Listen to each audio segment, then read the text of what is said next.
God used both the sound of the trumpet and the shout of voices to fell the wall at Jericho. Mm-hmm. There just must be something to sound.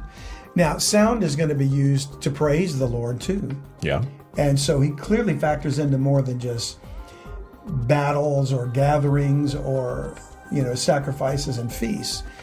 In Psalm 150, verse 3, praise him with the sound of the trumpet, praise him with the psaltery and harp, praise him with the timbrel and dance, praise him with stringed instruments and organs, praise him upon the loud cymbals, praise him upon the high-sounding cymbals. Let everything that hath breath praise the Lord, praise ye the Lord. So musical instruments are used to praise God. Yeah. Clearly in heaven they exist because we know there's harps in heaven, stringed instruments. Mm-hmm. I don't think they're limited to that. Then we know there's trumpets in heaven as we're about to see. But God created sound for his purpose, including praise. Mm-hmm. So it would make sense that there's far more to sound than we even understand. In fact, I think somehow there's an element of sound waves, sound vibrations that are actually faster than the speed of light. Wow. Yeah, it's a hypersonic thing. There's something to that, and it gets into the whole thing of acoustic levitation. So, yeah, I'm not a scientist, but I understand there are elements of sound frequency that actually is faster than light. I didn't know there was anything faster. I didn't either. I didn't think there was. Huh.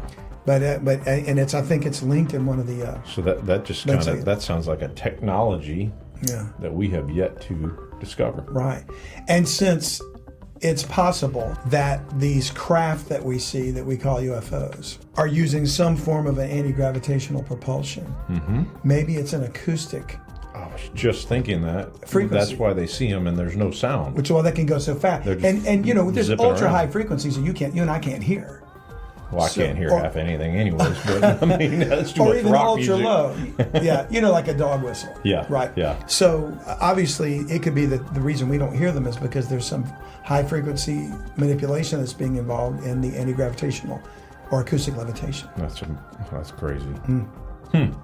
So it's very possible that it's all related to sound, because you think about sound as being something God created for his glory and his purpose, and wouldn't it be like Satan to manipulate it in a way that would be for his advantage? Well, then Satan.